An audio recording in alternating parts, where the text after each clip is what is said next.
Finally, Mary and I are alone with Jeff. We ease into light conversation for a while. I mention that I am a nutritional counselor. I say a little about my nutritional point of view. I ask her if she would like to care for Jeff at home. She gives me a look of astonishment and absurdity. She tells me she wouldn't even consider removing Jeff from the hospital. She vacuums the mucus oozing into Jeff's throat so he can breathe without choking. The mucus is good. Through it, his body dumps dead cells and debris from the brain quickly. More will go to his bowels and dump there, I say. How do you know all of that stuff? Remember when I said I was disabled from a car accident and couldn't pay child support? I had cancer. I didn't want anyone to know. I was disabled from the therapies. A kind, wonderful, and intelligent man named Bruno tutored me for 3.5 years in nutrition. I've spent most of the last 17 years researching and experimenting with diets and health. She frowns and looks at me curiously. I'll tell you about it later. Did all of the doctors tell you that Jeff's going to die? Mary nods. They said if he hadn't responded by Wednesday, he'd die anytime soon. I know you think I'm a California nutcake, but I'm asking you to put that judgment aside for Jeff's sake. Let me try nutrition. I know you mean well, Aajonus. She stops to take a deep breath, drained, then teases. But he's not exactly able to eat. We can feed him under his tongue, I say, handing her a canning jar. In it are equal portions of unsalted raw butter and unheated honey mixed together. I explain its properties, and I conclude by saying, his salivary enzymes will dissolve it. Some will be absorbed directly into his blood through his mouth. The rest will drain down, soothe his throat, and eventually his stomach. In the blood, the nutrients from the butter-ghee honey mix will go to his brain to protect living tissue and carry away the bruised and dead for elimination. I would like to put a teaspoon under his tongue at least every 40 minutes. A little hope sprouts and gives her strength. Okay? If you think it'll help. I am astounded and relieved. Happy tears fill my eyes. I hold back though. Mary might think I'm weak. I must appear in complete control to defend Jeff. I put some honey butter mix under Jeff's tongue. I ask Mary if I may tell her about some of my nutritional work so she will know my perspective on nutrition versus medical methods. It beats just sitting here, Mary says. One day, I arrived home at 9:30 p.m. from one of those exciting evenings in traffic school. Mary chuckles. Still speeding? U-turn. I couldn't seem to comprehend that a residential apartment complex neighborhood was not a residential area. Anyway, it was a Tuesday in January, 1973. I was 26 at the time. I walked through the courtyard toward my Hollywood apartment. There were no lights on in the apartment. I wondered where Monica was. I took my keys from my flared bottom jeans. I inserted one in the lock. My neighbor, Lean, heard me and came bursting from her apartment. She was panting, not from hurry, but horror. Aajonus. I took Monica to County General Hospital about 2 hours ago. She was having terrible stomach cramps. She came crawling over to my door, screaming. We just panicked. I took her to emergency. She didn't say anything about her stomach 4 hours ago. What is it? They said it would take a while to do all the tests, but they thought it was appendicitis. I felt panicked, but I concealed it. Monica was still in emergency when I arrived. I was relieved that she was not on an operating table. She laid on a gurney looking drugged and in pain. The doctor stood analyzing the lab reports. Monica, I teased, imitating Bela Lugosi portraying Count Dracula. Let me take care of you at home, my dear. Your body probably won't like the chemicals they'll pump into. They haven't found out what it is for sure, she said, cutting me off. The doctor stepped toward us and said, if you're not a relative, please leave. Monica, you have peritonitis, which means that your intestines are infected and possibly perforated and bleeding. It's serious. Excuse me? I said. I feel badly about it now, but I had little patience with doctors' scare tactics after my experiences. I mirrored his arrogant, patronizing attitude and asked him, "Have you ever had peritonitis?" "No," he said, as if my question were absurd. "I have." "Would that make me more knowledgeable?" "I've treated 40 cases of peritonitis, and if she leaves, she'll die," he asserted. "How many of those 40 patients died?" I asked. The doctor stammered but quickly recovered. 24. I motioned for Monica to listen. "So at worst, Monica has a 60% chance of dying in here, is that right?" The doctor nodded. "That's something they won't normally tell you," I said to Monica. "Without treatment, she has no chance," he countered. "How many cases do you know in which someone had peritonitis and treated it with holistic methods?" "None," he said firmly. "Then how would you know that she would die without medical treatment?" I asked, putting him in checkmate. "Common sense," he retorted. "Do only doctors have this common sense?" These are ridiculous questions. If you knew the seriousness of this infection, you would be embarrassed. "Excuse me? Which of the two of us had peritonitis?" I asked. "I'm not answering any more of your questions." He turned to Monica. "Are you going to listen to this character and put your life in danger, or do you have some sense?" "Monica, he's trying to play you like an untuned piano inside a yo-yo." Mary laughs. "Did you really say that?" "Yes." Monica laughed, but the doctor didn't. Then I said to Monica, "According to R.B. Pearson's research and statistics listed in his book, Man's Correct Diet, you have a 93% chance of living if you let me care for you nutritionally. Come on, honey, let's go home." I turned back to the doctor and said, "I'm sorry. I know you mean well, but your logic is off." Urgently, he raised his voice. "Don't you get it? If the infection isn't stopped, she'll die." Monica's drug-intoxicated state had the side effect of lowering her blood pressure and heightening paranoia. She was terrified. She looked back and forth between the doctor and me. "Sweetheart, listen to his reasoning. He's going to treat you with antibiotics to kill the infection. That will also kill your intestinal flora. That will destroy your ability to digest food and synthesize your own proteins and B vitamins. If you can't properly digest the nutrients you need, you won't detoxify and heal properly. I'm warning you, if you don't stay here and stop the infection, you'll die for certain," the doctor countered. I wanted to suture his mouth, and I'm sure he wanted to suture mine. The fear on Monica's face advertised that the doctor's unsubstantiated scare tactics had won the debate. I was saddened. I was angry. But I decided that I should argue no further. I had been introduced to an ideal concept called unconditional love a few years ago. It meant respecting Monica's decision even if her life were at risk. It was her life, and her will be done. 24 hours later, I stood looking down at her. On her arms and thighs were badly bruised, dome-shaped swellings the size of quartered tennis balls. "Monica, please take a look at the blackness around your sunken eyes and your sallow complexion. They treat you not knowing how you'll react to chemicals," I cried out. Drugged, she looked in a hand mirror and laughed. "Don't be silly. It's okay. I'm okay, really. I love you too." I couldn't bear looking at her in that state and keep my mouth shut. I drove home. The next morning, she had 2 more bruised swellings on her arms. Dr. Pine, the young intern assigned to her, looked over her chart. "Doctor," I said gently, "Monica needs live nutrients, including various strains of lactobacillus to aid her digestion. I'm going to take her home where I can feed her properly." He shook his head and gave me a look that said, "Oh, you're one of those misguided health fanatics."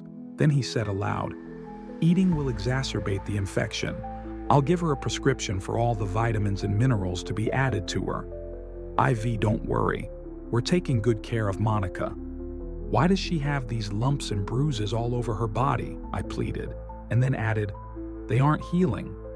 They're getting worse by the hour." She was allergic to penicillin and 3 other antibiotics, he said. It took you 7 shots to discover one she was not allergic to? Yes? You just said not to worry. You're taking good care of her? Now everything is under control. She has 100 times more ailments to heal than when she came in here. Why are you saying you have everything under control? Everything is okay now. I'll put the vitamins in her IV and she'll be fine, he said testily. She's betting her life on your expertise. Will you bet your expertise on her life? We'll do the best we can for her.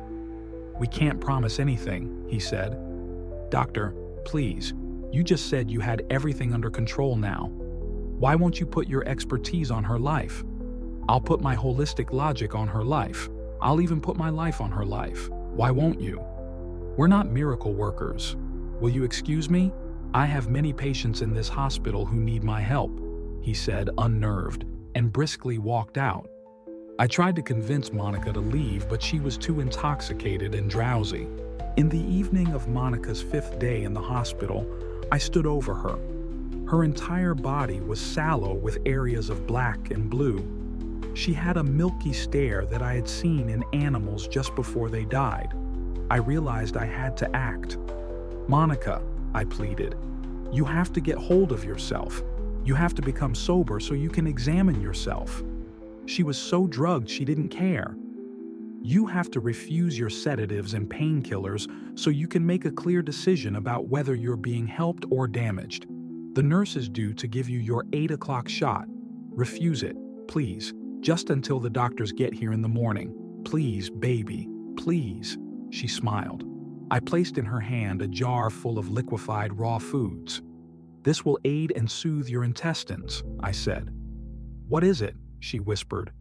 I blended 1 raw fertile egg, 1 tomato, 2 tablespoons unsalted raw butter, and 2 heaping tablespoons of unheated honey. It also regulates fever.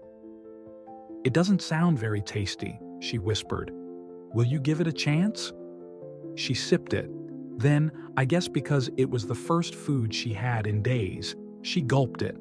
My immediate thought was to stop her, but her gulping was instinctual. I put the empty jar back in a bag. When I looked again, she was asleep. I stared at her frightful appearance.